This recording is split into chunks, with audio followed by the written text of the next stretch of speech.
Hey, so this week I've been talking about cremation being almost a death sentence to funeral homes and just asking the question, is this true? Is everyone really scared of this? Is this something that's really on everyone's radar? As much as I feel like it is because of just not so much media, but trade magazines and just people within the industry talking about it. So I asked the question, and just seeing some of the different responses has been actually shocking to me. That maybe we're gonna just, rather than worry about cremation, just do more ourselves to keep our profit higher. So, kind of work to the bone and not really have a life outside of the business so that you can still sustain with the changing profit margins, or kind of giving up altogether because you do see that this is going to affect your business and that it's going to cause a demise, and so you just give up, or that you treat cremation families poorly because you don't really want to be serving them. It's been such a mixed response and things that I hadn't even thought of, and it's kind of frightening that it's really changing mindsets that drastically, or that it's affecting people in those ways, so much that we would maybe care for a family differently because they wanted cremation. I know that there's nights where I don't want to get out of bed if we get that 2 a.m. call, and I'm praying that the family does want cremation just so that I can, go back to sleep and not have to get up and do prep. But I think we've all probably had that thought, when you're really tired and kind of just want to stay in bed, especially when it's really cold in the middle of winter.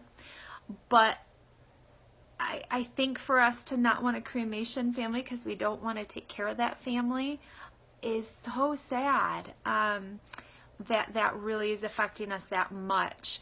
Rather than, like the article I posted yesterday really was, attacking this proactively and doing things within our funeral home to make our profits better and to really just stabilize as a business as the cremation is on the rise. And so doing things like, taking your selection room and gearing it more towards cremation, having more urns, having more cremation jewelry, having more memorial type items is the way to go. Being more proactive with that, because you can still have the sales, you can still have, the service things included, even if it's cremation, or talk about that possibility of having the viewing with cremation at the end. There's a lot of people who still don't know that that's even an option. They really have no clue that you can have all of that and then cremation at the end of it.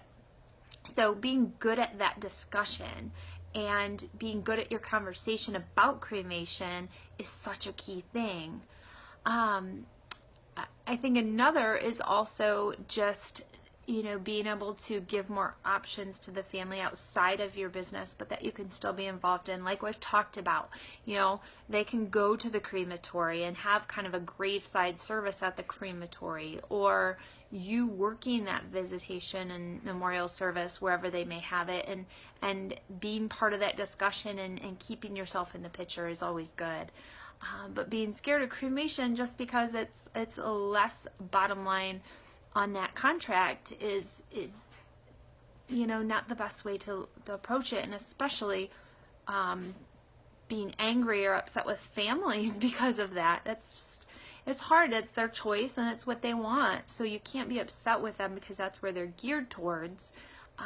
We have to work with them and be on their side and feel that what's best for them is going to be what's best in the long run, because giving them a better customer experience through that process, they're going to send more people to you, and they're going to have people that maybe chose that $9.95 cremation or something, maybe didn't have a good experience with a low cremation place elsewhere. There's a lot of areas of the country that have those so readily available, but have bad experiences at some of them, and talk about those bad experiences and let people know, so that way they can then gear them towards you who give the better experience. So win with the experience. key of the story or moral of the story?